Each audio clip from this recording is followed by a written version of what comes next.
How am I taking all this on the road? Belabox, Belabox, Belabox, Belabox. If you say it 3 times, Rational IRL will appear in the mirror. Love you, dude. He's a little bit of a grumpy tech guy. That's fine. We need more of them to make things like Belabox. If you don't know what Belabox is, and you're doing any kind of IRL streaming, um, I feel sorry for you. You definitely need to figure it out. Okay. So right now for live streaming, I'm going to tell you really quickly why I think Bellbox is the best way to go and all the things I learned over the last 2 days, which are super duper important for a live streamer like me who wants to be able to do streaming from your computer as well as my backpack that I can take on single track mountain bike trails, both of which can be done with Bellbox. Um, neither of or can which can be done well with live view solo or with just a phone. So I'm going to justify that statement. So stay tuned if you want to hear what I mean by that and how I've set up my rig. This is no secret. I have no secrets. There are Twitch streamers who keep guarded secrets about their IRL streaming rigs because they think scarcity mentality. If everybody else knows, that's not me. I'm going to tell you everything I do, everything I learn as I go through it. So here we go. Yeah. So the first thing to know is that you do not need IRL Toolkit and you do not need anti-scuff unless and if you are running your own system from home. If you're already streaming from home, if you're already live streaming from home, like I have done for more than 4 years at this point, you don't need it. You just don't need it. You can run the same OBS that you're using right now from home, and you can have Belabox on the road that is taking care of everything for you. Let me tell you why Belabox is so much better than all the other options. The single biggest difference is the algorithm. The algorithm in Belabox that decides when stuff looks good. I'm not telling you the stream keys, no. The algorithm that decides how good your connection is, how much of a thing you have, and dynamically adjusts. Even though I heard yesterday that Twitch has got dynamic bitrate in beta, that adjustment for dynamic bitrate is what saves you. If you don't have that, let's say, for example, that your bandwidth available at home changed every day between 500 kilobits per second to 6,000, right? You'd have to sit there and keep changing your OBS. If not, your whole stream would drop. So Belabox is the single best solution for navigating the dynamic bitrate, essentially, to keep your stream up. And that means that your stream is working no matter what. It's working no matter what. Because you have a stable internet connection where you have your tower. Usually you should have a wire attaching that tower computer to that because you don't want any hiccups at all in that connection, right? So that's the number one reason to do it. And then the second biggest reason is because of the new RTMP server, which has now been, it's like 2 years now. You can actually you can set on the Belabox an RTMP source, and then you can have anything in the world that can stream to RTMP, which includes DJI cameras, all my DJI cameras, uh, the this Mac right now, this stream right now is over RTMP. This Macintosh is streaming to the Belabox RTMP server, and that is being submitted to the OBS running on my tower, just the same as if I were streaming directly from the Orange Pi, which is running Belabox. Okay. And the reason that exists is because you can go in and you can change what the source is. You can change the source from USB connected, webcam, or you can change it to encoded, which means like I've got a Sony or something plugged in that needs HDMI encoding, or you can do RTMP, which is DJI or anything. The thing that's so great about doing that is that if you are okay with changing the batteries out in your waterproof cameras, you can, and you've addressed the heat issues, you can actually stream in the middle of a rainstorm and you stream from the camera that I'm streaming from right now. And it's completely waterproof because I can put the camera on the back of my dog. And as long as the dog stays within Wi-Fi range of the RTMP server, we're good to go. And now that you can actually use the Wi-Fi dongle or something to make your Bellbox into a point of presence, Every single device you have is on the same network. You don't have to deal with the thing where you have to go look up the IP addresses of your hotspot and the Belabox. You don't have to do any of that anymore. That's all taken care of now. None of that last stuff that I said over the last 10 minutes is possible on a LiveView Solo. Period. None of it. You can't do any of that on a LiveView Solo. Some people would say, and you know, and so let's talk about the other piece of this, right? So I struggled really seriously yesterday by just sending this OBS to an SRT relay. It was a Belabox relay, but to an SRT relay. I made a video about it. How cool I thought it was. But the point is that that SRT relay does not have the algorithm in it that the Belabox does. So the Belabox is detecting the bit rate all the time and adjusting how much data it sends.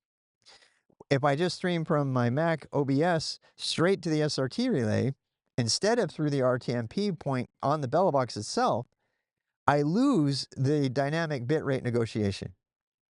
So the moral of the story is when streaming from anything that's using OBS, my laptop, you stream directly to RTMP on the Belabox, and then you still get high quality video and everything, but you also get the you get the main reason for having a Belabox, which is the dynamic bitrate negotiation. Not to mention the possibility that you could actually have 2 or 3 modems combined, right? So you can have 2 or 3 modems, and so you get all of that bandwidth combined. And if you stream to the RTMP source, that bandwidth, the signal that ends up going up to your OBS tower in the cloud or in your home lab, that is the combined bandwidth of all of the modems. And my friends, I dare to say that that is as effective and as cost effective and generally speaking more practical than Starlink. And this is probably the reason so many people don't use Starlink. The main reason for not doing that is just simply bandwidth constraints in America. In America, if I use 100 gigabytes, I get throttled. There's no such thing as unlimited bandwidth in America. It costs a lot of money. So that's another reason to use a Belabox. With a Belabox, I can team 3 modems together, and and pay $80 per Verizon account. Maybe combine. Don't do it. Watch out for AT&T. I'll do a separate video on that. So now you've got 3 of those modems, all at 100 and something gigabytes, I think it is, for each one, and that combined bandwidth is the total amount of bandwidth you have, and the traffic is distributed over all 3 of those modems. So your signal is better. Um, if one modem is better than the other one, all of that is factored into the Belabox, and only thing you have to do is just point your OBS at the RTMP server running on your Belabox. And one last piece of advice here: when you want to change, so like right now, I have my Pocket 3 pointing out my front door. If I wanted to, all I have to do to change the scene right now is just go to clips, change the encoder to be that, which is plugged in right now, and I can change to that camera with I can go to clips, change the encoder, come out of clips, and boom, I am streaming from a different source, and nobody knows the difference because it's still coming from the same stream. And all I did is change the encoder source. And you could have any number of things plugged in that way. If I wanted to, I could have an HDMI input as well into the Belabox, and that would be a third camera. That all I have to do to change them is change what my encoder is. So this kind of flexibility is not possible with anything but Belabox. It's the only way you can do it. And the last thing I'll end on, I already made a video about this, but you don't need IRL Toolkit and you don't need anti-scuff. I think I said it already, but if you're running, I'm going to switch over from Windows to Linux because I had a Windows update that forced a reboot that I would not have been able to do if I was not home yesterday. But other than that, running a Linux machine in the corner that when you start it up, starts up OBS, and then having a VPN so you can connect in and go manage that stuff, that is the same exact thing that you would pay $170 for. So why pay for it when you can just run it in your lab, especially if you've already got the skills to do that. So that'll be a separate video. I'm running the Rockchip version. I would never run a Jetson again. No.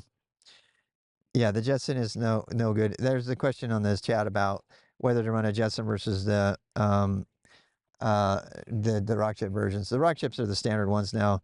The Orange Pi, I should probably mention the I guess I'll do an entire breakdown of my Belabox, but, um, this video has been about justifying the decision to go with Belabox, and now that I know that I can stream from my Mac, I literally yesterday, I had a Mac out and I was walking around over Wi-Fi, I was walking around streaming just from the face cam.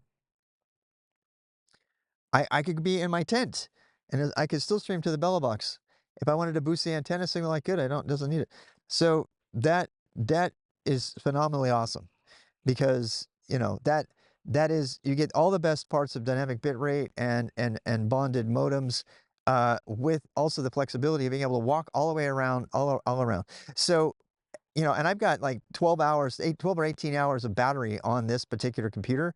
And because it's not trying to connect to some Wi-Fi super far away because the point of presence is right here, it doesn't burn a lot of extra battery. Same thing with my phone, by the way. So my phone is like absolutely cool. It's not hot in order to watch and monitor the video, and it uses a fraction of the battery that it used to do because I'm on the Belabox network. So the phone just has to talk to the local point of presence, the local hotspot, which is like 20 feet away. So the thing that kills your battery and burns up all your equipment and overheats everything is when you have to try to boost the signal to talk to something far away. The only thing that's getting hot and getting a signal boost and stuff like that are the modems themselves. And you can manage that with a fan or whatever by putting it or plugging it straight into your battery. I found out that the new M6, if you plug it into the battery, not a backup Baseus battery brick, but actually into a 1,000-watt power source, it or a 100-watt power source, it will actually boost its signal even more because if you take the battery out because it's designed to do that. Separate video on that. So the point is that the only thing that's getting hot and boosting signal are your point of presence modems that are designed to do that versus the really crappy, modem antenna inside of your phone or the really crappy modem antenna, Wi-Fi antenna inside of your Mac. Those things don't have to talk to stuff that's far away. The other day, everything was overheating because I was trying to talk to a Wi-Fi point of presence I was in the parking lot and I was trying to go through 3 walls and talk to the one that was inside of the apartment. But now that I'm talking to the thing that's 2 feet away, I don't have any problem when I'm streaming at 6,000 kilobits per second. Same as if I was at home. So that's the end of this video. If you're trying to do, you can save yourself a lot of money by getting into the Belabox ecosystem and supporting the open source that's there. Some pieces of it are proprietary, the SRT relay in particular, which you can do for free, by the way. There are ways to set that up. There's actually other videos out there that show you how to do that. So hopefully this has been helpful to give you a heads up about that. That's probably too long of a video, but whatever.